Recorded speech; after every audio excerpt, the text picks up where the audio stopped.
galera, beleza? Como é que vocês estão, meus amigos? O vídeo de hoje está dividido em 5 partes e tem uma coisinha diferente, já falo dela. Vamos abrir o vídeo de hoje, mais uma vez, comentando sobre os desdobramentos ainda da história da Dama do Mal. Mais especificamente, a tentativa de perseguição e cancelamento da turma da esquerda contra os jornalistas do consórcio. E tivemos algumas novidades interessantes que, inclusive, culminam na nova união de direita, os grandes banqueiros e empresários deste país que estão unidos para comprar o Estadão. Será que isso é verdade? Será que isso é mentira? O que é que está acontecendo? A gente tem que falar disso, desse projetinho, para depois falar de notícia realmente triste, que foi o caso ontem aí de um brasileiro, perdeu a vida, vocês viram. Envolve a questão do dia 8, a gente vai falar sobre isso, prefiro mostrar as notícias, trazer algumas informações. Depois quero falar com vocês sobre o Milei, e além das brincadeiras, que todo mundo fica dando risada, porque o Lula tá passando vergonha, né? Sequer teve coragem de citar o nome do Milei. Tem um assunto sério, gente, seríssimo. O Brasil corre risco. Lula ontem ligou para Ursula von der Leyen, a presidente da União Europeia, para tentar acelerar o acordo do Mercosul, porque possivelmente, quando o Milei assumir, esquece. E esse acordo, ele tem algumas cláusulas, né, ambientais que vão colocar o Brasil de joelhos, e parece que o Lula sabe disso e tá com pressa, né, que é para fazer os seus chefes, né, os colonizadores, felizes da vida. Aí depois, estão vendo ali uma bandeira, né? Não é do Brasil. Não, essa bandeira não é no Brasil. E essa bandeira realmente existe. Temos que falar sobre uma história nunca contada. Vocês têm que conhecer uma história nova. A história de Carlos Teixeira. Vocês vão enxergar o Brasil com outros olhos. Na verdade, vocês vão enxergar algumas coisas com outros olhos. Coisa interessante que nos conecta com o quinto e último tema. Vamos falar de Bolsonaro, eleições e algumas confusões. Mas se prepara. O quarto tema de hoje vem de uma forma diferente, como eu falei na introdução. Mas vamos começar que tem muita coisa. Introdução longa e vejam só.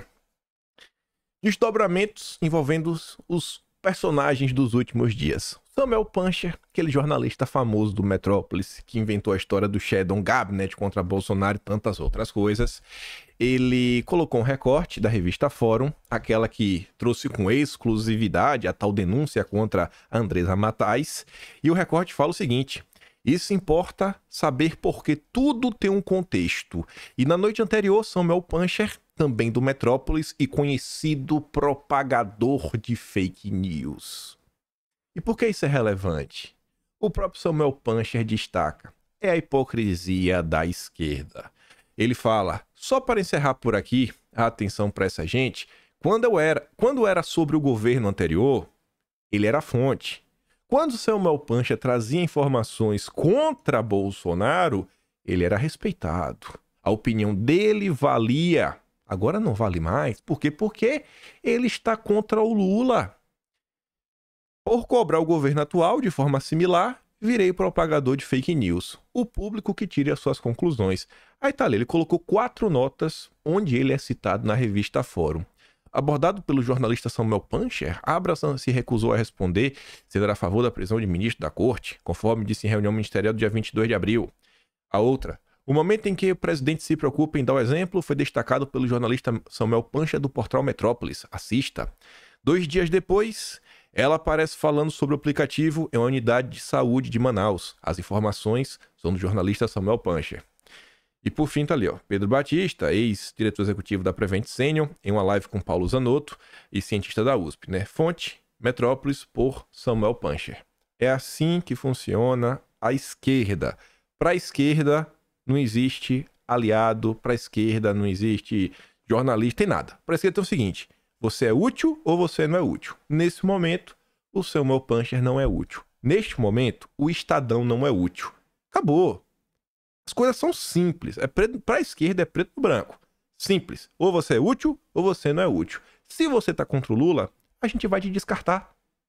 Aí, ontem, 6h40 da tarde, meio que ele já previa que ia ter uma confusão, ele compartilhou uma postagem do Demore, que o Demore falava assim, ó: como o Estadão se tornou o porta-voz da extrema-direita atual. Jornalista revela a trama. E a nota tá ali, né? O link dá pra ver, é da revista Fórum. A gente vai até falar sobre essa matéria, sobre essas revelações que são relativamente interessantes. Aí o Samuel Puncher da RT, lembrando, orçamento secreto, pastores do MEC, joias, escândalos do governo Bolsonaro revelados pelo Estadão. E aí ele fala, funcionário da EBC classificando um veículo como extremista por publicar denúncias contra o atual governo é em si um ato antidemocrático. E o Sam, na sequência, falava, a minha ligação com o Estadão é zero. Só que isso não vai parar aí, porque a tentativa é de intimidar os críticos. Inclusive, a leitura da matéria da Folha, Glaze Dino e Felipe Neto engrossam onda de ataques contra jornalistas. E às 6h43 ele fez a postagem. E ele sabia, não ia parar por aí. Para a esquerda, ou você é útil ou você é inútil. E o que é que o Leandro Demore fez? Volta, vai para cima. E o que eu acho muito engraçado é que a valentia do Leandro Demore é para cima do Samuel Puncher. Eu queria ver o Leandro Demore falar isso na cara do Guilherme Amado, quando eles fazem lives juntos no canal do ICL do Eduardo Moreira. Eu não tenho nenhum amor por Luiz Estevão. Nenhum mesmo. Tô nem aí, eu quero que vá pra casa do chapéu. Agora, não dá pro Leandro Demore ficar fazendo live com o Guilherme Amado, que também, assim, o Samuel Puncher é um jornalista orelha seca do Metrópolis, né? Ele posta lá uns vídeos, etc. O Guilherme Amado tem uma coluna. É aquele jornalista que é tipo Andresa Matais do Metrópolis. Por que o Leandro Demore não fala do Amado? Porque o Amado reza a cartilha do Lula, né? O Guilherme Amado tá bem caladinho sobre tudo que tá acontecendo. Aí ele dá RT, colocando um fato que eu acho que o Brasil inteiro realmente deveria saber. Eu acho que é um fato relevante. Que tá ali, ó. Luiz Estevão é condenado por corromper policiais na Papuda. É uma nota de 14 de janeiro do ano passado, do Poder 360. Aí o Demore fala assim, ó. Temos diferença de idade, formação ideológica, eu e o Samuel Puncher, e de carreira. Ó, já se colocou acima. Sequer o conheço. Sequer falo dele. Aliás, está mutado no meu Twitter. Mas vamos colocar de outro modo para entender essas diferenças. Será que o condenado Luiz Estevão, patrão do Sam, pode ser recebido por autoridade pública? Na minha opinião, pode. Na do Sam, não. Para mim, condenado é cidadão e mantém seus direitos de ter acesso ao Estado. Aí ele ainda fala, Bolsonaro recebeu isso aí, já meteu o Bolsonaro no meio. Depois ele pula e fala, mas, e aí? Na régua dessa cobertura sobre a tal Dama do Mal, na qual o Sam está tão engajado, por quê, né? Como se tivesse um plano por trás. Uns condenados podem, outros não. Qual crime pode? Qual não pode? Difícil equação. A eventual esposa do Estevão seria chamada de Dama da Corrupção pelo site onde o Sam trabalha? Em um veículo editado por mim, jamais. A cada um o que é justo e somente depois do trânsito em julgado. Condenada, em segunda instância, 10 anos de prisão por associação ao tráfico. Sabe, é assim, é um absurdo, absurdo, absurdo. E não é assim um pé rapado, um pé de chinelo. Cara, eu não sei. Por mim, o Estevão também não. Se é não pra um, pra mim, então não pra todo mundo. Se é pra evitar que uma pessoa como a Dama do Mal possa ter acesso às autoridades, proíbe o Estevão também. Eu não tenho nenhum problema, não, Demore. Eu não trabalho pra ele. Proíbe os dois. É melhor. Mas tentar relativizar o que tá acontecendo é um absurdo. Um cara com um contrato de quase $500 milhão com o governo Lula. E agora faz sentido, né? Porque o Leandro Demore tem um contrato tão valioso para apresentar um programa de uma vez por semana. É um absurdo. E a turma faz questão de relativizar. É o mesmo discurso de um grupo de TV, né? Defina bandido. Defina bandido. Aí a nota que o Samuel Puncher fala, leiam. Essa aqui da Folha de São Paulo, que tem algumas coisas interessantes. A Folha relata muito o que a gente falou ontem, então nem pulei algumas partes para não ficar repetitivo. E aí fala o seguinte, né? Apoiadores do governo Lula encheram a boca para falar, finalmente, né? Deixar claro, ó, os apoiadores de Lula compartilharam neste domingo uma série de ataques contra Andresa Matais. A onda de ofensas a jornalista começou a partir do texto publicado no site da revista Fórum, segundo o qual colaboradores do Estado de São Paulo teriam feito uma denúncia contra ela no Ministério Público do Trabalho, relatando suposta pressão para ligar em reportagem o ministro da Justiça, né, a mulher, né, que foi lá e é ligada. Turma do mal. O texto da Fórum, site simpático ao governo petista. Eu achei isso também muito interessante, né? Sequer chamaram de jornal, né? Ou a empresa de... Não, não é. Só faltava chamar de... Tem que chamar de blog, né? Chamar de site. Ainda foram bonzinhos. Na próxima chama de blog pra gente ver. Mas acho que talvez blog só bolsonarista, né? Mas enfim, não mencionava nomes dos supostos denunciantes nem provas, apenas prints com relato da suposta acusação. Neste domingo, aí a Folha dá destaque, o que a gente comentou ontem, a Glaze escreveu um post endossando o texto da revista Fórum, dizendo tratar de uma gravíssima denúncia, mesmo diante da ausência de detalhes da suposta acusação contra Andresa. Faltou a Folha falar na matéria também, né? O final do tweet da Glaze, onde ela se utiliza da narrativa levantada pela Rede Globo para falar que não dá para ficar do mesmo lado da história do bolsonarismo. Outros apoiadores de Lula compartilharam o material. Quem? Ivan Valente, do PSOL, Newton Tato, do PT e Rubens Pereira, também do PT. O PT pode tudo. Felipe Neto, que tem milhões de seguidores em diferentes plataformas, ofendeu a jornalista, afirmando que ela era dama das fake news. A expressão que apoiadores de Lula já tinham passado a espalhar pelo X. Não seria um ataque coordenado? Tantas pessoas utilizando a mesma expressão? Depois a postagem com a foto da jornalista foi apagada. A assessoria de Felipe Neto foi questionada, mas não respondeu. Aí o que eu acho engraçado é o seguinte, ó.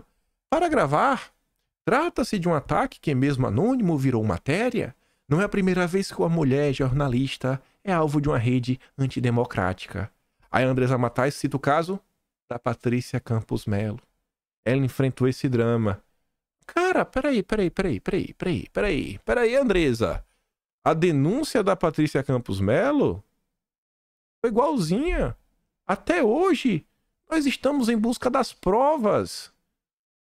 Qual foi o desfecho, Andresa Matais, do processo movido pelo Luciano Hang contra a Patrícia Campos Melo? Qual foi o desfecho? Então, assim, é um absurdo as comparações. Eles pegam a injustiça que eles estão sofrendo para reforçar uma mentira e uma injustiça que foi feita contra a direita brasileira. Como é que pode ser baixo dessa forma? Como o Estadão, como a grande editora-chefe do Estadão consegue ser baixa desta forma? Aí vem a NJ, que é a Associação Nacional de Jornais, manifestou em nota, repúdio às tentativas de intimidação contra o jornal e sua editora. Evidencia uma prática característica de regimes autocráticos, com o apoio de dirigentes políticos, sites e influenciadores governistas tentam desviar o foco de reportagens incômodas por meio de ataques contra quem as apura e divulga. Nos escândalos que a gente viu que aconteceu, olha só, até no caso da Patrícia Campos Melo, a tal confusão que aconteceu se deu muito mais pelo que o Hans River falou.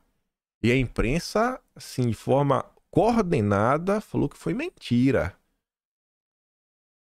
Então, assim, as pessoas repercutiram que foi dito numa CPI. Em tese, você não pode mentir. O que aconteceu agora foi, assim, uma perseguição a nível pessoal. Quando você olhava as discordâncias durante o governo Bolsonaro, ao que a imprensa publicava, na maior parte do tempo, as pessoas criticavam a qualidade do jornalismo e trazendo algum tipo de contraponto que, na maior parte do tempo, eram notas do próprio consórcio.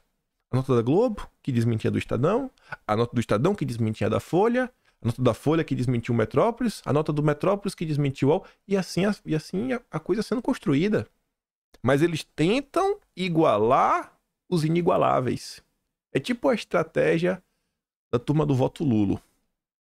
Aí depois, a Folha de São Paulo fala o seguinte, que eles procuraram a Abrage, que é uma instituição da extrema esquerda, que finge ser a Associação Brasileira de Jornalismo Investigativo, procuraram a Abrage, procuraram a ABI, Associação Brasileira de Imprensa, procuraram a FENAGE, que é a Federação Nacional dos Jornalistas, que inclusive o Breno Altman, aquele do PT que anda falando coisas bárbaras sobre o que está acontecendo lá no Oriente, estava lá numa palestra na FENAGE, procuraram o Sindicato dos Jornalistas de São Paulo,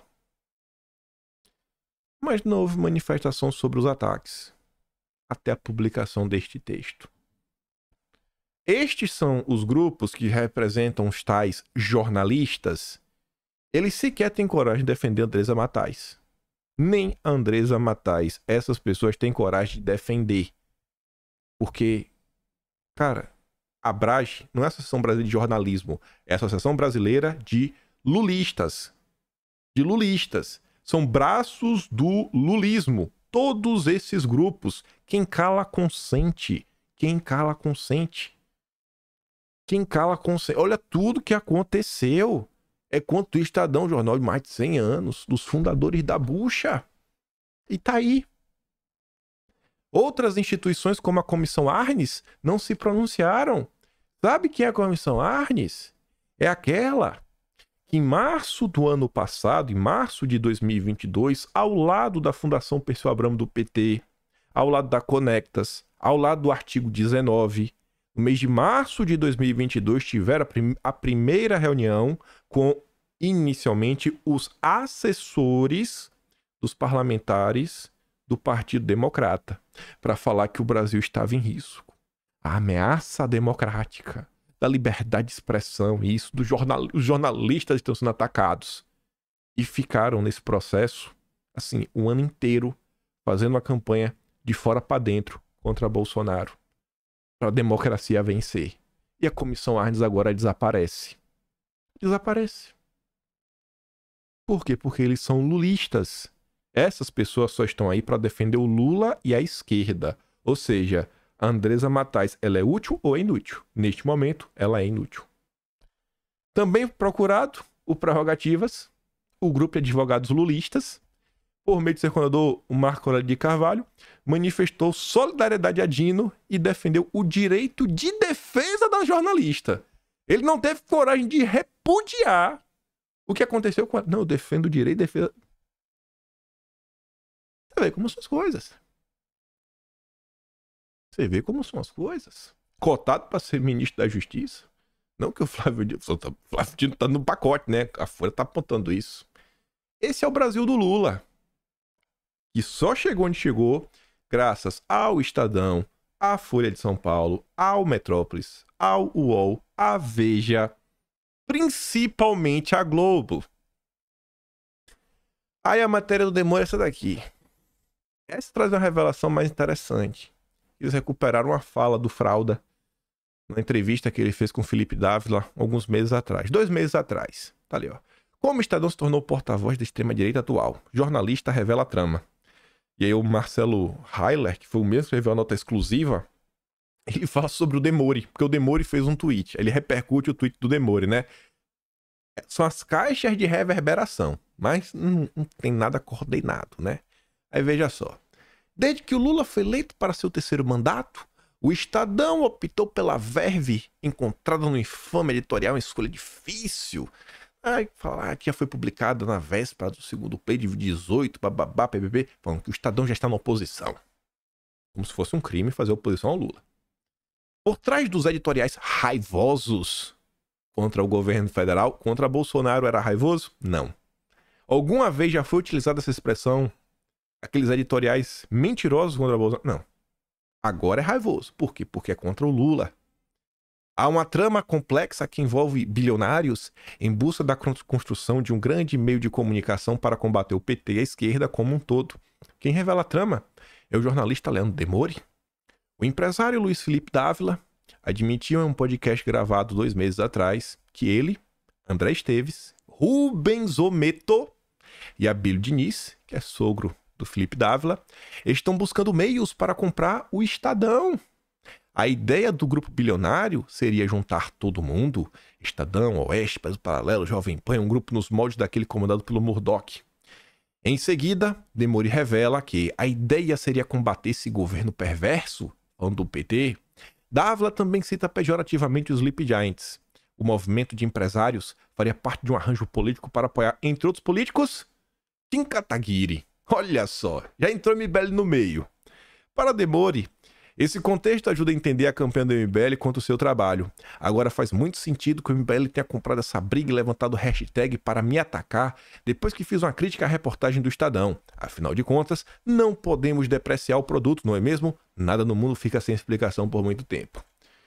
Como teve repercussão, Camila Abdo, que trabalha lá na Revista Oeste, já veio em campo e falou: ó, pessoal, Revista Oeste não faz parte disso, viu? Pode ficar tranquilo. Ela fala, só para avisar que a Oeste não tem nada a ver com isso. E eu acho assim impossível isso sair do papel, porque uma coisa é a direita, outra coisa é a de direita, né? O de direita. Vamos ouvir aqui que isso é interessante. Ele trazendo informações extras. O que a gente precisa é de novas lideranças. Eu gostaria de ver gente nova aí disputando a Prefeitura de São Paulo. O Kim, se o Kim tiver a legenda, eu acho que é um bom nome. Seguindo adiante, então, porque há rumores aí pererecando nos bastidores aí do mercado jornalístico editorial brasileiro, que você, meu caro Luiz Felipe Dávila, pode estar envolvido ao lado de figuras bem relevantes aí da sociedade, fina flor da sociedade brasileira, como Rubens Oneto, André Esteves e o sogrão Abílio Diniz, na compra do Estadão. Procede ou não procede? Tá rolando ou não tá rolando? Não, olha, eu acho que a coisa mais importante hoje não é só o Estadão. Eu tinha um projeto muito mais ambicioso. Eu acho que a gente precisava fazer quase que uma estratégia do Murdoch para unir as empresas que defendem a liberdade de expressão. Acho que precisava estar todo mundo debaixo de um grande guarda-chuva. Eu colocaria todo mundo. Jovem Pan, Estadão, Brasil Paralelo, Oeste. A gente precisa estar todo mundo junto. Pô. Isso aqui precisa ter um Murdoch para organizar essa o Roger Ailes. Mas é o que a gente precisa. Porque não adianta. A gente não vai salvar a lavoura salvando um ou dois. A gente precisa estar unidos. Então, você vai produzir conteúdo de qualidade, você vai fazer as boas entrevistas, você vai estar no jornalismo, né, diário, você vai estar aqui com as grandes pensatas do país. Precisa ter mais coordenação entre essas coisas, porque senão, sabe o que vai acontecer? Esse governo perverso vai continuar botando pressão nos anunciantes para tirar anúncio desses veículos, porque eles são independentes. Sleeping Giants que o diga. Sleeping Giants que diga. Então, assim, isso é muito ruim para um país que tem uma imprensa livre. Então, eu acho que a gente precisa ter um projeto muito mais ambicioso, de criar uma verdadeira holding para salvar todos esses veículos num grande pool, porque sem eles a democracia no Brasil está em risco. Eu sei como as coisas funcionam aí nos bastidores aí de negociações dessa dimensão, mas você admite, pelo menos então, que há tratativas preliminares nesse sentido? Ou isso é só um sonho embrionário seu?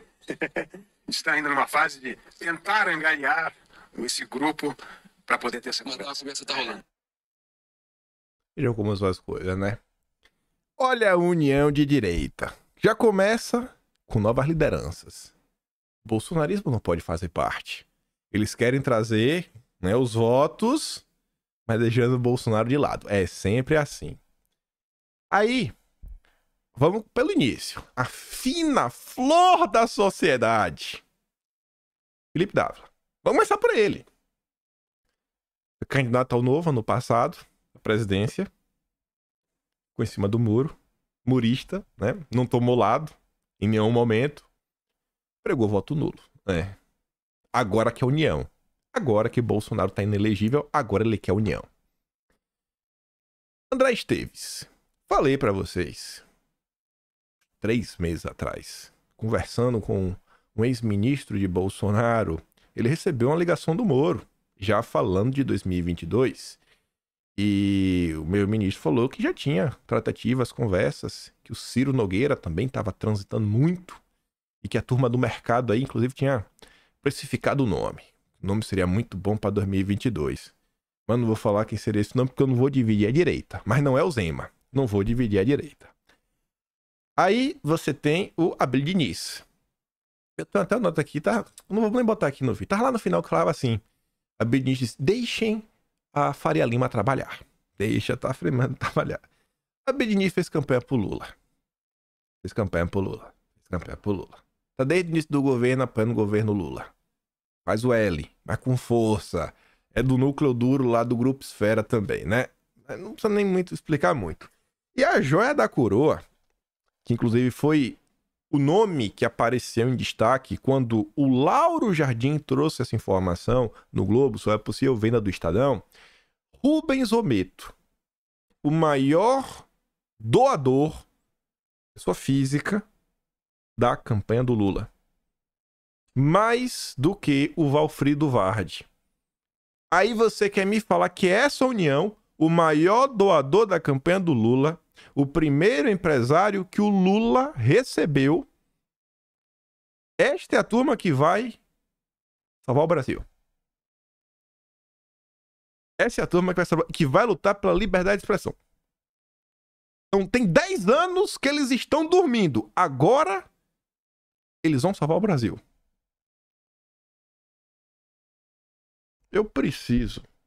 Eu sempre falo isso, ter um nariz de palhaço aqui em cima da mesa pra colocar, talvez o hipoglós pinta assim a cara, né? Pra ficar a caráter. Pra gente ouvir essas idiotices e falar, pronto, estou me fantasiando pro circo. Vamos jogar uma lona. Virou circo. É circo. Aí você fala e depois... os bolsonaristas aqui, irmão. Assim, tenta pelo menos enganar com jeitinho, sabe? Quando a mentira ela tem uma verossimilhança, talvez até você cai. Agora, quando a mentira é muito grande, velho, assim, você tá brincando com a inteligência das pessoas.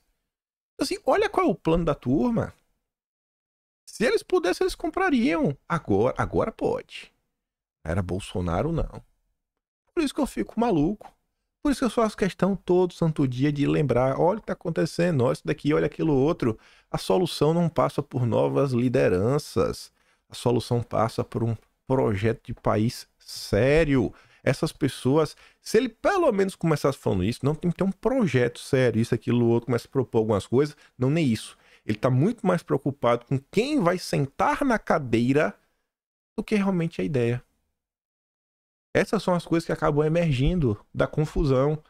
É a terceira via se desentendendo com a esquerda do Lula. Esse episódio aí da Dama do Mal, né? Ele acabou por revelar muita coisa. Mas muita coisa mesmo. As pessoas contam com um grande investimento, né?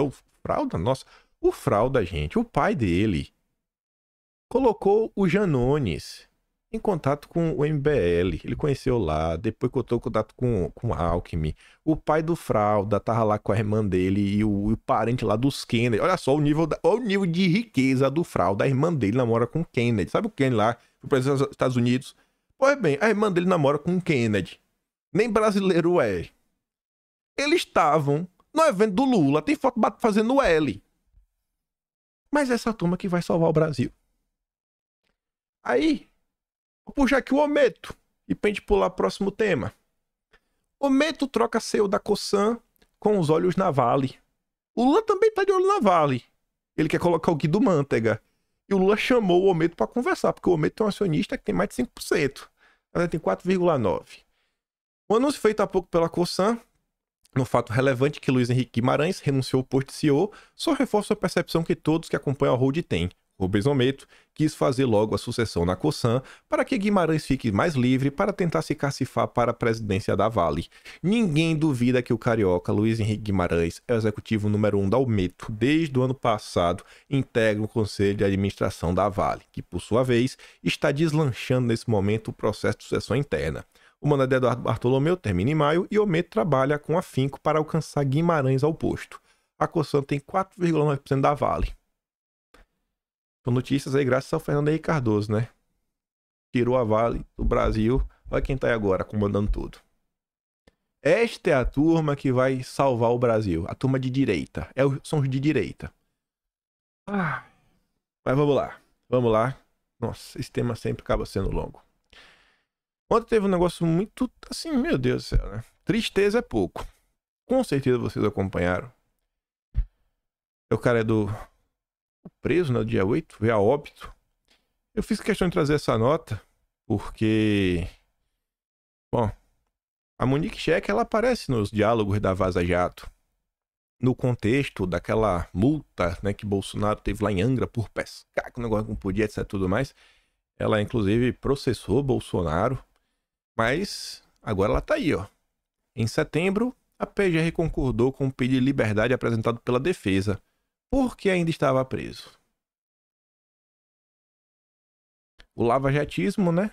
O lavajatismo tinha o seu partido, achava que ia chegar no poder derrubando Bolsonaro, tendo Moro como seu principal cavaleiro. Aí agora, né? Vendo o país que eles ajudaram a criar. Aí o Ramage fez um textinho. Aqui tá muito pequeno, eu sei. Então deu um zoom. Eu botei ele aqui na íntegra, né, pra saber que é isso aqui, ó. Vamos dar um zoom no primeiro pedaço, depois no segundo pedaço. Eu acho que o Ramage ele exemplificou bem o que aconteceu e ele já apresenta, inclusive, uma tratativa do que ele vai se predispor a fazer. Resolver não vai, né? Você não tem como trazer uma vida de volta. E nem necessariamente ele vai conseguir chegar ao final do que ele tá planejando, mas é isso aí, é arregaçar as mangas, tentar desistir jamais. Mas um dia tristíssimo ontem. O Ramagem fala que o Clériston Pereira da Cunha, 46 anos, tinha sido preso, né, no dia 8 de janeiro. Veio a óbito após passar mal. Os registros da penitenciária informam quadro de diabetes. Não, o cara tava mal. O cara já tava mal. Havia laudo médico informando o risco por problemas. Durante o tempo de prisão, houve diversos atendimentos médicos ao Clériston, encaminhamento, internações aos hospitais de Brasília. A instrução criminal contra Clériston se encerrou sem imagem ou demonstração de dano causado por ele. Frise-se, se tratar da Esplanada dos Ministérios, local mais importante da República, onde há uma infinidade de câmaras externas e internas em todos os prédios públicos. A defesa demonstrou que Clériston estava trabalhando na tarde do dia 8, só chegando à Esplanada no final da tarde, quando todo o vandalismo já havia sido controlado. Então como é que ele pode ser acusado de tocar fogo lá no tapete, isso, aquilo, outro, cara? E você não tem uma prova material para mostrar o que ele fez. E ele estava preso mesmo assim. Em setembro, a PGR fundamentou a concordância com o pedido de liberdade de Clériston. O pedido de soltura, mesmo com a manifestação favorável da PGR, não foi apreciado pelo judiciário. Vou até pular esse parágrafo. Oficiamos a Vara de Execuções Penais e a Penitenciária da Papuda, solicitando informações sobre os desdobramentos e as circunstâncias que levaram a óbito do Clériston Pereira da Cunha, detalhando-se problemas de saúde enfrentados pelo falecido desde o seu ingresso no sistema penitenciário, incluindo atendimentos médicos ou internações decorrentes de doenças pré-existentes ou enfermidades adquiridas no interior do presídio.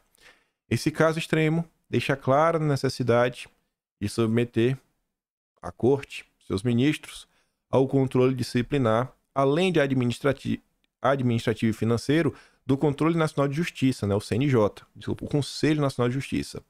A Corte criou o entendimento de que não está sujeito ao CNJ, o que não faz sentido, pois são juízes como todos os demais. Apresentaremos amanhã uma PEC para solucionar esse tema, a submeter expressamente a Corte e seus ministros ao CNJ.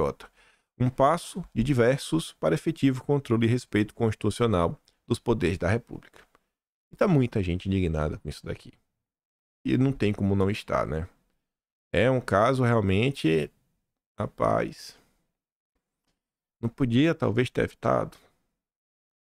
Sabe, assim, é o que o pessoal diz, né? Você tá com um carrapato, você não pode destruir a vaca para destruir o carrapato. As pessoas falam tanto das instituições, as instituições.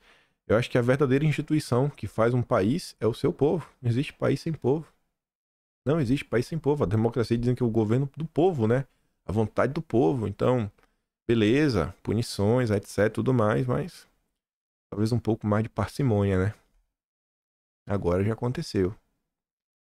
O Coronel Gerson, ele colocou aqui o laudo de 27 de fevereiro. Tá ali, ó, em função da gravidade do quadro clínico, existe risco de óbito pelo papapá.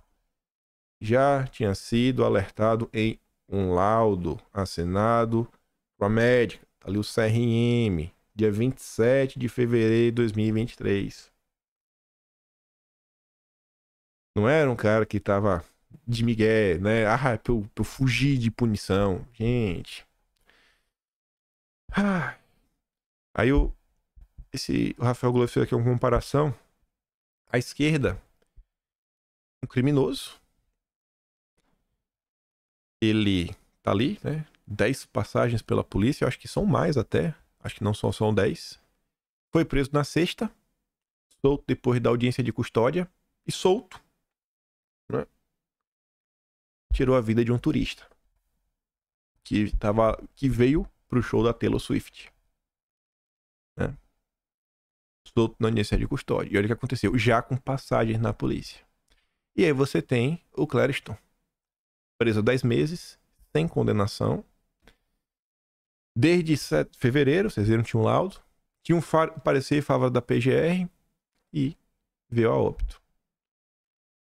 Eu espero de coração que Deus ilumine a cabeça de algumas pessoas no Brasil, viu? Porque tá complicado. Aqui tá só algumas notas que eu vou até só... Lá, deixa aí quem quiser dar uma lida, só pra mostrar algumas notícias dos últimos dias que foram publicadas pelo consórcio. Eu não quero utilizar esse momento para pegar o pessoal que já tá com raiva, já tá chateado e amplificar. Mas só para mostrar o que vinha sendo comentado. Tribunal Eleitoral alegra segredo de justiça e nega dados 1 ano após a eleição sobre regra que ampliou poderes. Isso aqui acabou meio que pesando um pouco mais a mão contra a direita. Que é o que inclusive o Clériston faz parte. Então o pessoal ficou bem chateado. Aí tá ali a nota, né? E ela da Folha de São Paulo, ela inclusive fala com alguns juristas, tá ali, ó, Rubens Gleiser, professor da FGV, Ivan Hartmann, professor do INSPER, Arthur Pericles, doutor em Direito pela USP, professor na Universidade de Yale, todos eles questionam, né? Falam assim, pô, não tá bacana. Não tá bacana do jeito que as coisas estão. Movimentos de alguma pessoa lá, né? Provocam crise com a AB, advogados dizem ter sido silenciados. Envolve o julgamento do dia 8. Dilema da corte. E aí a turma do Folha tá falando, cara, tá com os problemas aí, né? Tá com os problemas, né? Controlar o judiciário tornou-se objetivo político, né? Dos atores políticos. Então, também como resolver esse dilema, né?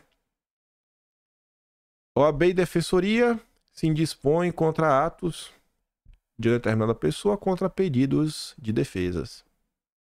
Óbvio, foi um pouco, cara. Julgamento virtual. Também complicado, né? Só notícia dos últimos dias. Peço a Deus, sabe? Né?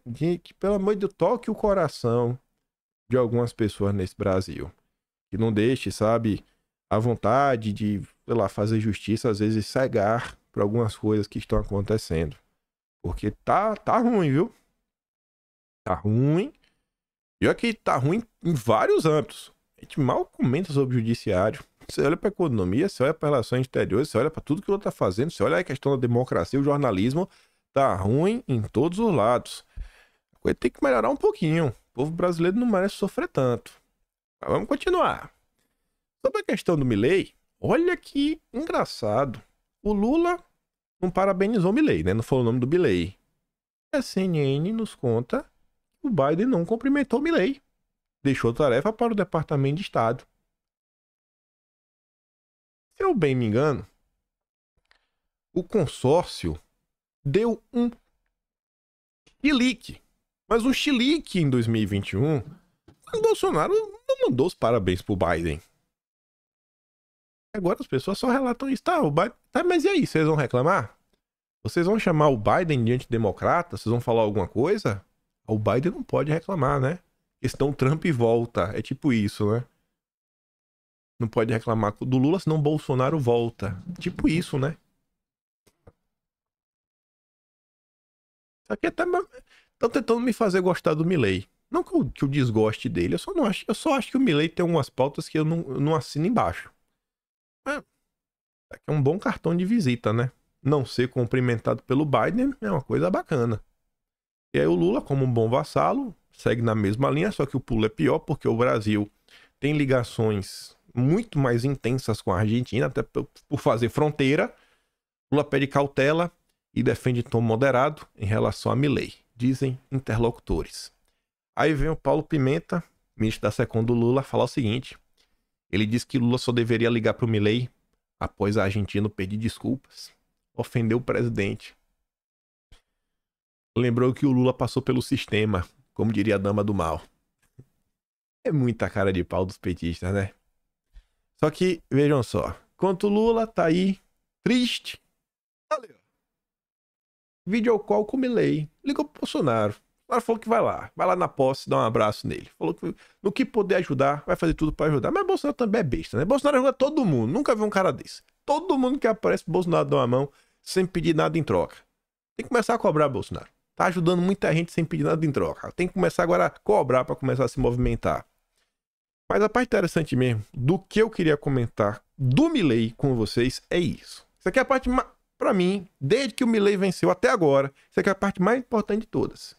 Que pode impactar o Brasil. No dia de ontem, como a CNN aqui está falando, Lula telefonou para o presidente da União Europeia para falar do acordo Mercosul-União Europeia. Tá ali, ó. Lula, ontem, segunda-feira, ligou para Ursula von der Leyen, que é a presidente da União Europeia, né? Comissão Europeia. A ligação ocorreu na tentativa de avançar em pontos políticos do acordo comercial entre Mercosul e União Europeia. Por que o Lula fez isso? Onde está o desespero do Lula? Para garantir o aprisionamento da América do Sul, do Mercosul. Fontes da diplomacia brasileira acreditam que a ligação entre Lula e von der Leyen possa contribuir para os ajustes finais da negociação, que pode ser finalizada até a próxima cúpula de presidente do Mercosul, marcada para 7 de dezembro. E qual é o ponto? 7 de dezembro...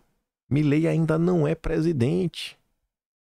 A última cúpula do Mercosul, o Milei não é presidente. Ainda quem vai assinar lá são os peronistas. Na avaliação reservada de funcionários do governo brasileiro, o fechamento do acordo é uma forma de preservar o Mercosul depois da eleição do ultradireitista Milei. Não é preservar o Mercosul. O Lula não está preocupado com o Mercosul. O Lula está preocupado em sabotar o Brasil ao lado da Marina Silva. Por quê? Por quê? Olha o choro do assessor extraoficial de Lula na imprensa, André Trigueiro, que abraça a Agenda Verde como ninguém lá na Globo News. O Milei, né, presidente eleito na Argentina, é negacionista do clima. Milei declarou durante a campanha que essas políticas que culpam os seres humanos pelas mudanças são falsas, só servem para arrecadar fundos para financiar socialistas preguiçosos. A Sarita compartilhou falando o seguinte: gostei desse Milei. Milei, você não me conquistou ainda não, viu? Tô de olho em você. Você tem umas políticas que eu ainda tô meio assim. Mas tô gostando, viu, Milei? O Biden não gosta de você, a Rede Globo tá com raiva de você. E aqui que você entende. Já falamos desse acordo por diversas vezes. Este acordo, gente, não sei se vocês vão lembrar de uma nota que eu trouxe, eu acho que na semana passada, acho que no início da semana passada, foi final da semana retrasada. Era uma nota do Estadão que falava assim: o Brasil vai conseguir aproveitar essa nova configuração da economia do mundo, etc, tudo mais. E é uma nota que falava sobre nearshore, friendshore e Greenshore. Trazia esses 3 termos. Que eu falava, gente, as coisas mudaram. Assim, os países estão se reindustrializando. Estão trazendo as indústrias para perto. Eles viram o que aconteceu com a quebra das cadeias de logística durante o fecha tudo, o fica em casa. Eles estão vendo os problemas, por exemplo, microchips em Taiwan. Pode ser invadido a qualquer dia. A turma está fazendo isso. E aí o Greenshore, eles falavam, não, a gente vai investir aqui em países balela. Eu falei, isso daqui no final do dia... Eles estão colocando essas medidas verdes porque estes países, eles já estão relativamente adaptados. Então, eles conseguem achar uma justificativa plausível, né, para ninguém falar, e você está me sabotando. Ele tem uma plausibilidade para falar, olha, eu vou colocar uma sobretaxa no teu produto, porque o teu produto não é verde, o meu é. Então, é protecionismo. Essa é a palavra. Protecionismo. Protecionismo. O mundo está entrando de volta como ele sempre foi. Está desglobalizando. Aí o Jamil Chad, ele vai além do que a CNN disse. A União Europeia quer fechar acordo com o Mercosul antes de Milei assumir. Em 2 parágrafos. Se você não sabe nem do que se trata. Você chegou aqui agora, você nunca me viu na vida. No Planalto, a meta também é chegar no dia 7 com acordo. Milei só é presidente a partir do dia 10. Mas existem ainda dúvidas sobre a capacidade da Europa de rever algumas de suas exigências, principalmente no setor ambiental, na Agenda Verde. Mas, para surpresa do Brasil, os europeus apresentaram uma proposta considerada inaceitável, criando exigências ambientais.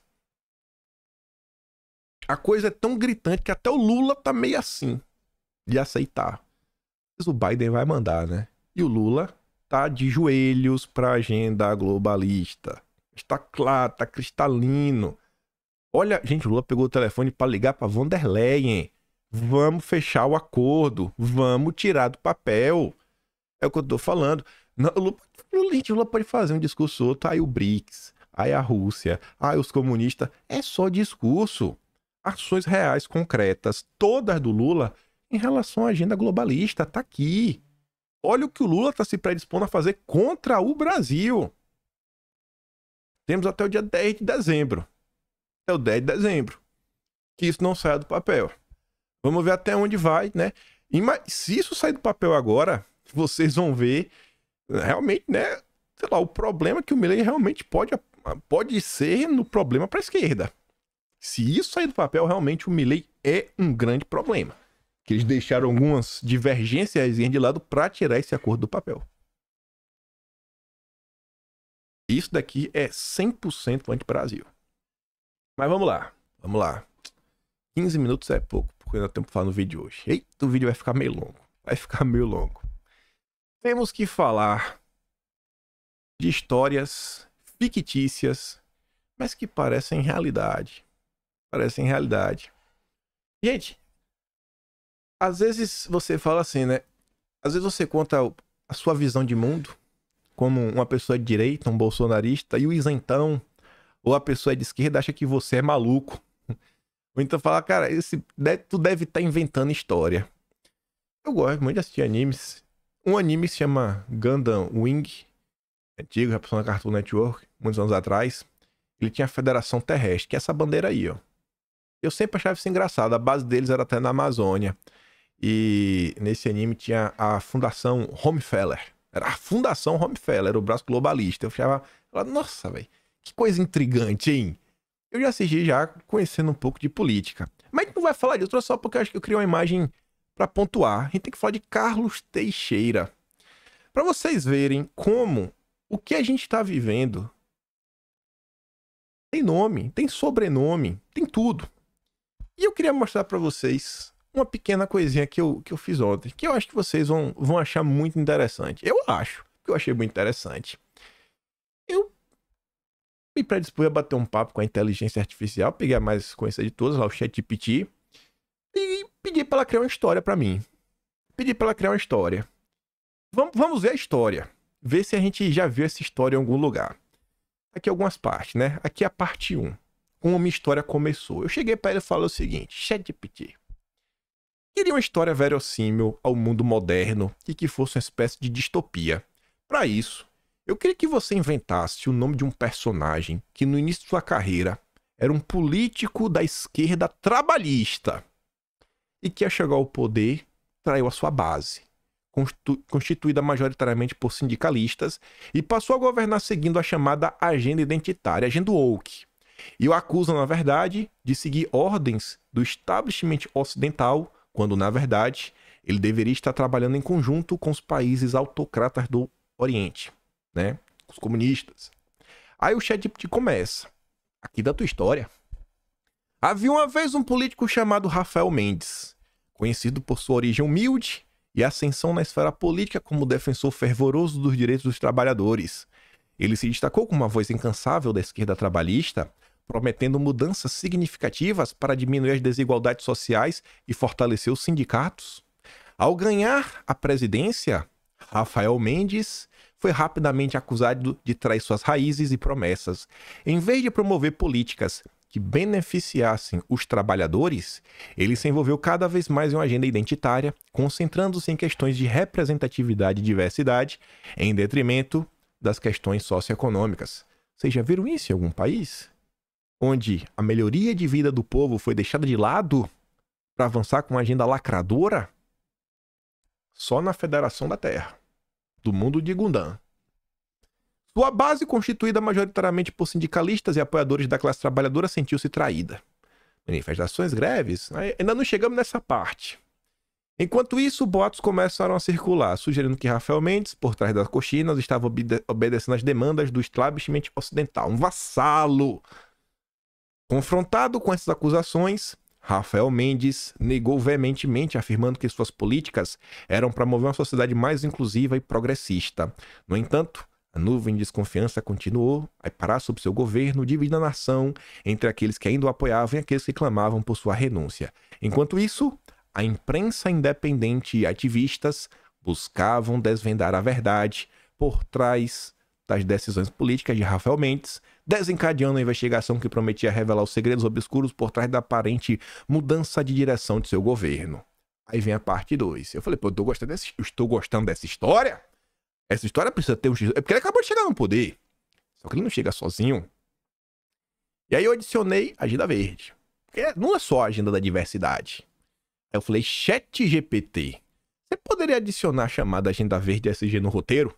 E citar algumas medidas que Rafael Mendes teria tomado para promover a Agenda Verde que desagradou os sindicalistas? E aí o ChatGPT adicionou. Claro, eu vou incluir na história. Rafael Mendes, uma vez ícone da esquerda trabalhista, surpreendeu seus apoiadores ao adotar uma postura focada na chamada Agenda Verde. Ele começou a implementar políticas que visavam sustentabilidade ambiental e a responsabilidade social corporativa, o mercado, algo que, embora fosse elogiado por setores mais progressistas, desagradou profundamente seus apoiadores sindicalistas. Qualquer semelhança com o PCO é mera coincidência. Aqui é a fundação da Terra, né? Fundação terrestre do mundo de Gundam. Medidas como incentivos fiscais para empresas que adotassem práticas sustentáveis. Eu acho que eu já vi isso, mas não é no Brasil. Investimentos em energia renovável e regulamentações mais rígidas para indústrias poluentes foram tomadas por Rafael Mendes em prol da Agenda Verde. Essas ações, porém, foram interpretadas como um desvio de prioridade da classe trabalhadora, que se sentia desfavorecida diante da ênfase excessiva dada a questões ambientais em detrimento das necessidades imediatas dos trabalhadores. Os sindicalistas, outrora seus maiores defensores, viram suas demandas por melhores condições de trabalho e aumentos de salário serem colocadas em segundo plano em nome das políticas ambientais. Eles argumentavam que as ações de Mendes estavam minando a estabilidade dos empregos e não estavam abordando as questões urgentes a serem enfrentadas pela classe trabalhadora, né? Baixo salário, alta carga de trabalho, né? Inflação e outros problemas que o trabalhador sofre, né? Logística ruim, não tem esgoto em casa, não tem médico, a educação é ruim, segurança pública tá caótica. Eu já vi isso no mundo de Gundam. Essa mudança na agenda política de Rafael Mendes provocou uma divisão ainda maior na sociedade.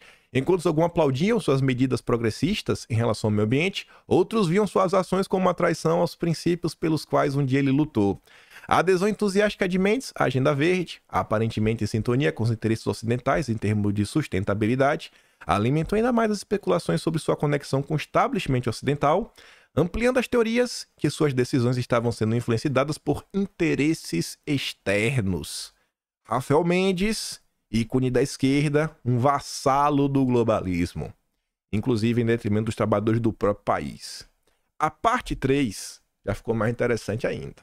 Agora vocês vão pirar, adicionando o braço de poder midiático. Aí eu cheguei. Agora vocês vão conhecer o grupo de comunicação Veracidade. É só uma coincidência. Cheguei, ChatGPT. Você poderia inventar nesse cenário que o maior grupo de comunicação do país... Invente o nome para esse grupo, eu não sei qual o nome. É que no passado, esse grupo era acusado de ser golpista e era acusado pelo grupo político do Rafael Mendes. Só que ao chegar ao poder, eles se tornaram grandes aliados. Exemplifique coisas que Rafael Mendes fez para tornar o grupo de comunicação seu aliado, sabendo que esse grupo apoia a Agenda Woke e a Agenda SG. Vou criar? No passado, o grupo Veracidade era um dos principais oponentes políticos de Rafael Mendes. Eles foram acusados de adotar uma postura golpista, promovendo notícias tendenciosas e desestabilizando a confiança na liderança do partido de Mendes. No entanto, quando Rafael Mendes chegou ao poder, ele surpreendeu a todos com a aliança estratégica com o grupo Veracidade. Ele percebeu que para consolidar seu poder e garantir o apoio de setores influentes da sociedade, precisava ganhar a simpatia dessa poderosa instituição de mídia. Para conquistar o apoio do grupo Veracidade, Mendes adotou algumas estratégias. O que é que você acha que uma inteligência artificial pensa que um governante deve fazer para comprar o apoio da mídia? Quais seriam essas estratégias? Agora vai ficar a Federação Terrestre do Mundo de Gundam. Primeiro, publicidade institucional. O governo de Rafael Mendes aumentou consideravelmente os gastos em publicidade institucional. Tradução: publicidade estatal, verbas de publicidade nos veículos de comunicação do grupo. Isso não apenas gerou uma fonte de receita estável para o grupo Veracidade, mas também reforçou a imagem que o governo é o apoiador da liberdade da imprensa. Segundo, acesso privilegiado. O governo concedeu acesso exclusivo a entrevistas e informações privilegiadas, dando ao grupo Veracidade uma vantagem competitiva sobre os outros veículos. É aquele Google diferenciado que você sabe até o que está por trás de inquéritos sigilosos. Isso permitiu que o grupo publicasse notícias em primeira mão e tivesse uma cobertura exclusiva de eventos importantes do governo. Talvez também contra opositores. Alinhamento de mensagens. Rafael Mendes se comprometeu a apoiar a agenda woke, a agenda verde, alinhando suas políticas com as narrativas defendidas pelo grupo Veracidade. E depois o ChatGPT inventou concessões, mudanças na lei para favorecer o grupo Veracidade. Essas estratégias de Mendes foram bem sucedidas em transformar o grupo Veracidade de um oponente crítico em um forte aliado do governo, consolidando sua posição no poder e garantindo um apoio sólido de uma das principais vozes da mídia do país. Isso, no entanto, gerou desconfiança entre seus antigos apoiadores, Rafael Mendes e os golpistas do Veracidade juntos. Tá estranho. E aí surge Carlos Teixeira, o líder de direita, a oposição a Rafael Mendes. ChatGPT. Você pode inventar um político de oposição 100% oposto ao Rafael Mendes? Ou seja, um político conservador, soberanista. Fale que Rafael Mendes e o grupo Veracidade... Eu peço, ChatGPT, me diga o que é que Rafael Mendes e o grupo Veracidade fariam contra Carlos... Ele inventou o nome Carlos Teixeira, para que a sociedade não saiba porque ele seria a melhor opção para o povo. Uma inteligência artificial, ela estuda, lê o que está na internet, para saber quais os caminhos, quais seria uma estratégia bem bolada para você enganar uma nação. E ela tá lá. Vamos criar um político de oposição chamado Carlos Teixeira, conservador, defensor ferrenho da soberania nacional, Federação Terrestre acima de tudo, do mundo de Gundam. Carlos Teixeira defendia uma abordagem mais conservadora em relação às políticas sociais e econômicas. Ele promovia a ideia de proteger os valores tradicionais da sociedade e priorizar a autonomia e independência do país em questões globais. Para contrabalancear a popularidade de Carlos Teixeira, Rafael Mendes, o líder da esquerda, e o grupo Veracidade, o braço de mídia amigo, desencadeariam estratégias para minar sua imagem pública. Primeiro, campanha de desinformação. O grupo Veracidade lançaria uma intensa campanha de desinformação contra Teixeira. Eles distorceriam suas declarações, retratando como alguém ultrapassável, insensível. Ele dá risada de quem está sofrendo e fora de sintonia com a modernidade e as necessidades do país. A mídia aliada a Mendes espalharia narrativas difamatórias para minar a credibilidade de Carlos Teixeira. Retrato como extremista. Olha os passos que a inteligência artificial te diz para seguir para destruir um político de oposição quando se une à esquerda e à mídia. Retrate como extremista. Rafael Mendes e seus aliados tentariam retratar Carlos Teixeira como um político radical, exagerando suas posições conservadoras para pintá-lo como ameaça à estabilidade e à progressão do país. Eles destacariam suas opiniões sobre questões sociais e econômicas, apresentando como extremistas, fora do mainstream, outsider, enfatizando falhas passadas. Utilizando o amplo alcance midiático do Grupo Veracidade, Mendes e seus aliados destacariam qualquer erro ou polêmica passada de Teixeira, ampliando e distorcendo esses episódios para minar sua reputação. Eles ressaltariam suas falhas passadas e suas posições mais controversas para desacreditá-lo. 4. Apontar riscos econômicos. Rafael Mendes e o Grupo Veracidade argumentariam que as políticas de Teixeira seriam prejudiciais para a economia, afirmando que seu foco na soberania nacional e nas políticas conservadoras resultaria em um isolamento do país no cenário internacional. A ONU, por exemplo, o cara ia ter problemas, ia ser mal visto, né? A Greta do mundo de Gundam não ia gostar do Carlos Teixeira. Essas estratégias visariam a demonizar Carlos Teixeira, retratando como uma posição perigosa e inadequada para o país, enfatizando suas supostas falhas e afastando a atenção do público de sua plataforma política e propostas, minando assim suas chances de ganhar apoio popular. Ele só fala besteira. Ele é meio bruto, né? Esse Carlos Teixeira. Aí vem a manifestação. Teve uma manifestação popular contra Rafael Mendes. Aí eu falei, ChatGPT. Agora cria um cenário. Teve uma manifestação. Os apoiadores de Carlos Teixeira contra Rafael Mendes. Olha o que eu disse. Conte que os apoiadores teriam feito com o Grupo Veracidade. Conte o que os apoiadores teriam feito e o que é que o Grupo Veracidade distorceu. Depois explique como o grupo de Rafael Mendes utilizou a narrativa do Grupo Veracidade para tornar Carlos Teixeira inelegível. Os apoiadores de Carlos Teixeira, insatisfeitos com o governo de Rafael Mendes, organizaram a manifestação massiva em uma das maiores cidades do país. Milhares de pessoas pacificamente protestaram. Durante a manifestação, os apoiadores de Teixeira enfatizaram a necessidade de restaurar a soberania nacional, proteger os valores tradicionais, implementar políticas mais alinhadas com suas crenças conservadoras. No entanto, a manifestação inicialmente pacífica foi transformada em um cenário caótico por um pequeno grupo de indivíduos que incitaram distúrbios. O Grupo Veracidade, aproveitando-se desses momentos de tensão, distorceu completamente os eventos. Eles destacaram os distúrbios e a violência como o principal foco da manifestação, relatando os apoiadores de Teixeira como agitadores violentos e radicais. A mídia aliada a Rafael Mendes amplificou essa narrativa, enfatizando os confrontos e minimizando a expressão legítima de descontentamento do público. Aproveitando-se da situação, o grupo de Rafael Mendes usou a narrativa construída pelo Grupo Veracidade para fortalecer sua campanha para tornar Carlos Teixeira inelegível. Eles lançaram acusações de incitação à violência e desordem pública contra Teixeira e seus apoiadores, destacando a manifestação como prova que Teixeira representava uma ameaça à estabilidade e à segurança do país. Com base nesses argumentos, o governo de Mendes impulsionou uma série de investigações e processos legais contra Teixeira e seus aliados. As manchetes nos veículos de comunicação aliados a Mendes alimentaram a narrativa de que Teixeira era responsável pelo distúrbio e representava um perigo para a ordem pública. Apesar da falta de provas substanciais, a máquina midiática controlada por Mendes reforçou incessantemente a ideia que a manifestação liderada por Teixeira era uma tentativa de desestabilizar o país.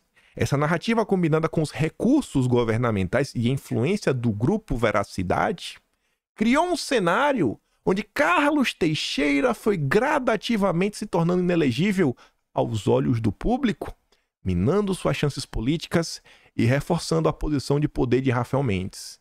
E qual é o fim disso? Qual é o fim do ChatGPT? Eu perguntei. ChatGPT.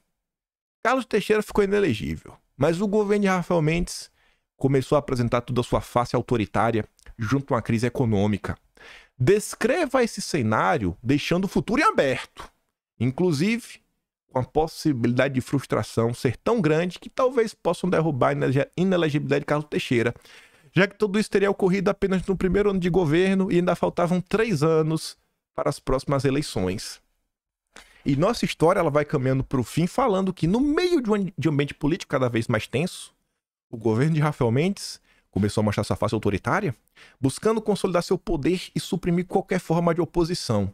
As liberdades civis foram restringidas, manifestações foram proibidas ou duramente reprimidas, e a mídia independente enfrentava crescentes pressões e censuras.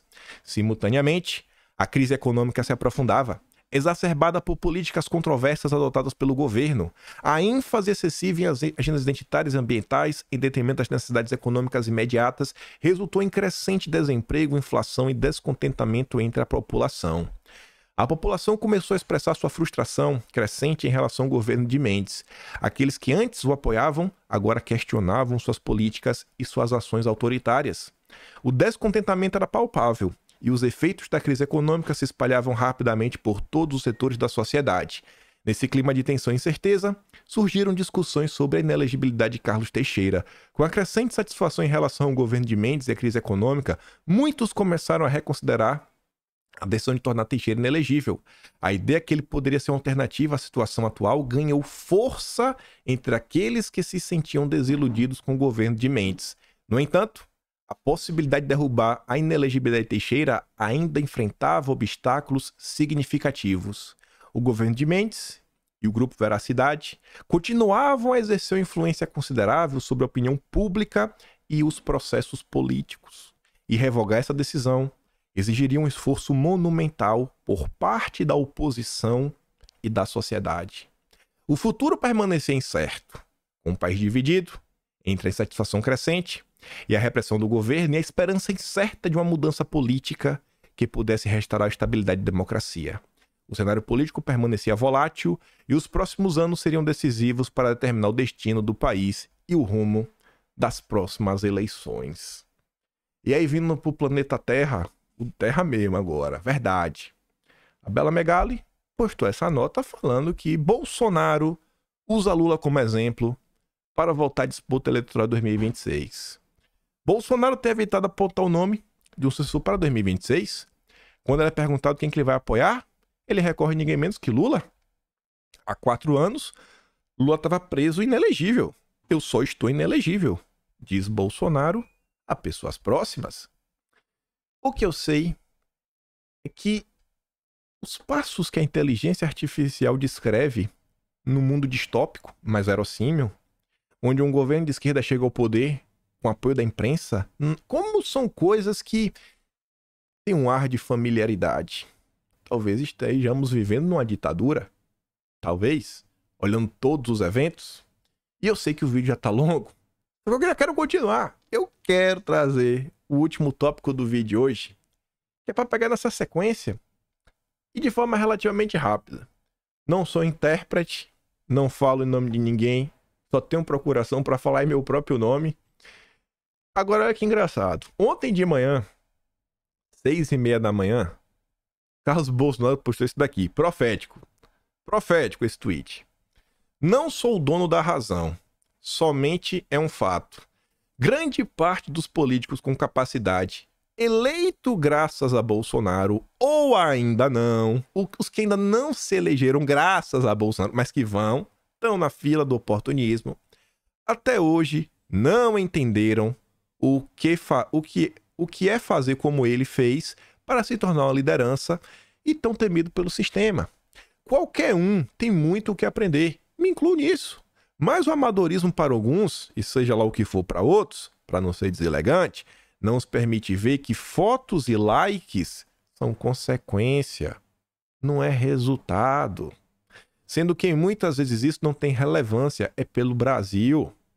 Me dirijo respeitosamente ao pessoal capaz e não aos eternos canalhas, malandros de ocasião. O povo não é bobo, o povo tá vendo. Como falei, o Carlos parece ser profético. Olha o nosso cara do MBL. Olha onde ele estava.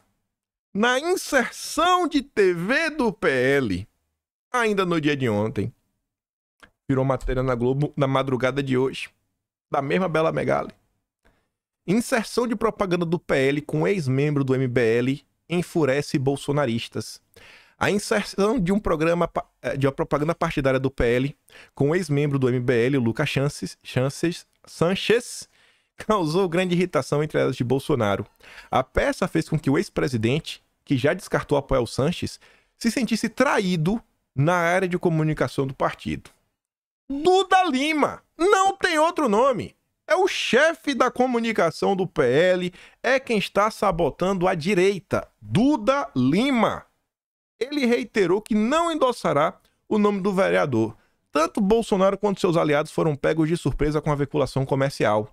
Na propaganda, Sanches se dirige ao morador de Guarulhos e diz que, com o PL, vai cuidar de toda a cidade. A reclamação dos aliados de Bolsonaro é que o partido não respeita as decisões do ex-presidente nas escolhas para as eleições municipais do ano que vem. A avaliação é que Bolsonaro e seu entorno descobrem as decisões quando elas já estão tomadas. Sanches havia sido foco de tensão entre o ex-presidente e o PL no mês passado. Na ocasião, Valdemar declarou apoio ao pré-candidato, mas a opção foi rechaçada por Bolsonaro. Os aliados do ex-presidente consideram o suporte da candidatura de Sanches inviável. Um dos motivos, a neutralidade em 22. No seu perfil nas redes sociais, ele já se apresenta como pré-candidato. O cara ainda depois postou no Twitter, no Instagram dele, o Stories, e ele tira sarro quando ele aparece na TV. Hihi. Gente, isso daqui passou até na Globo. Eu preferia ver um vídeo que seja de 30 segundos de Bolsonaro falando Brasil acima de tudo, eu acima de tudo. Bota mais de Bolsonaro pra rodar. Gente, não tem nada. Não tem um vídeo. O Duda Lima, ele não faz nada porque ele está escondendo propositalmente Bolsonaro. Duda Lima, ele está trabalhando pra destruir o bolsonarismo. Eu já não vejo mais de outra forma. Ele está trabalhando pra destruir o bolsonarismo. Ele só quer o voto. Ele nem liga pra 26. Ele sabe que vai ter uma quantidadezinho, mas ele sabe que o que eles querem, e o Duda Lima é novo. O Duda Lima tem 60 anos. Vai ter muito tempo. Ele quer boletar. E ele só vai boletar com pele raiz. Então ele pega os votos, mantém o partido grande, os Bolsonaro depois ele dá um pé na bunda em todo mundo e fica com o partido, com fudão, etc. E vida que segue. Olha o absurdo que tá acontecendo. É todo santo dia. Todo santo dia. Aí aqui. Me diz depois que eu estou sendo injusto. Me diz que eu estou de na direita. Olha o nosso Jeremias. Olha onde o vereador do Carlos, o pré-candidato a vereador do Carlos Portinho estava ontem. No Stories do Renova BR. O grupo lulista. Grupo lulista. Falando sobre o Dia da Consciência Negra. Eu acho que a gente vai falar do Dia da Consciência Humana. Parar de dividir, parar de política identitária, discurso ideológico de esquerda. Só que é engraçado, no print do Jeremias, o pré-candidato do Portinho, ele falava pro cara o seguinte, o Rodrigo falava, ó, Valdemar falando que Bolsonaro é extrema-direita, reforçando a narrativa do que nos acusa de sermos extremistas. Aí o Jeremias diz, Rodrigo, a gente precisa sair do discurso político ideológico, o da direita. Abandonar o discurso político ideológico de esquerda, aí pode. Olha lá o Jeremias. Olha lá o Jeremias do Portinho. O discurso de esquerda pode, o de direita não. E aí, Portinho? Cara, deixa de ser oportunista, bicho. Fica feio. Você é um descarado, Portinho. Você é um descarado.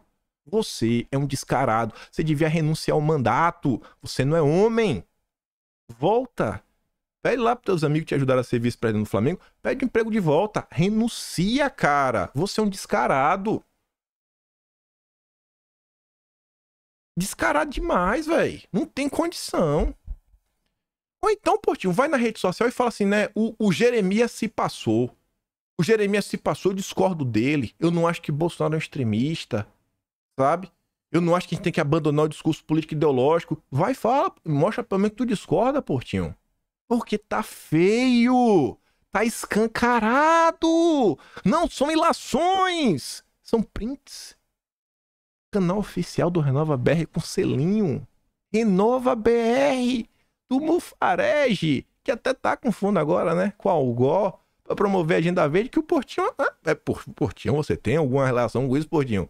Você falou que o prédio de carbono e a questão dos catavento offshore, né? É o que vai catapultar o Brasil. O fundo do Mufarege tá apostando em você, viu? Ó você, viu, Portinho? Ó você, viu, irmão? Tamo de olho. E aí, o abandonar o discurso ideológico, a gente comentou ontem, a CNN repercutiu ontem também, ó. De olho nas eleições 24, União Brasil articula o retorno às origens conservadoras da legenda para rivalizar com o bolsonarismo. É isso, parece que é isso que eles querem. É destruir a agenda ideológica da direita para colocar a de direita, a nova de direita. Aí você vê o discurso do Felipe Dávila no início do vídeo, aí você vai, olha como isso se encaixa agora, né? Mas como diz o Mário Frias, né? Deve ser horrível odiar esse cara, o ex mais amado do Brasil. Aqui foi Bolsonaro nesse fim de semana, lá em Porto Alegre, chovendo, o mar de gente. Chovendo, o mar de gente. Chovendo. E é isso que eles não têm. Não tem voto. Não tem apoio. É por isso que eles não gostam de Bolsonaro. Porque Bolsonaro tem voto, tem apoio. Eles têm inveja. Então tá demais, velho. Eu tento, falo assim, não, velho. Será que eu tô pegando demais no pé? Será? Aí eu vejo Jeremias. Aí eu vejo o Lucas Chances. Aí eu vejo Duda Lima aprontando de novo. Então, não dá. Não dá. Eu ainda não sou palhaço. Ainda não. Ainda não. Talvez um dia eu vire, mas ainda eu não sou. Enfim, eu vou mandar o vídeo do Felipe Dávila no Telegram. Desculpa pelo tamanho do vídeo. Me perdoe, mas não tinha como eu não contar. Fiquei com essa história na cabeça. Falei, o ChatGPT tá descrevendo um universo engraçado, viu? Esse mundo de Gul'dan tá demais. E, gente, só foram aqueles comandos que eu dei. Faz o teste depois em casa, vê se apareceu o meu resultado. É isso, né? Parece que estão seguindo uma receita, né? Parece que existe uma receita de como destruir uma pessoa. E é isso. Curte, compartilha, vota em mim na iBest, é o primeiro link da descrição. Pelo menos isso, dá pra votar 2 vezes, já votou uma, vota outra, me ajuda a derrotar os petistas. Se gosta do meu trabalho, passa também no canal, tem um botão de valeu, tem prescrição. Vou mandar no Telegram também o link da história de Carlos Teixeira. Pra mostrar pros céticos que não acreditam, né, nas coisas. E grande beijo, abraço, tamo juntos. Valeu, meus amigos. Fui!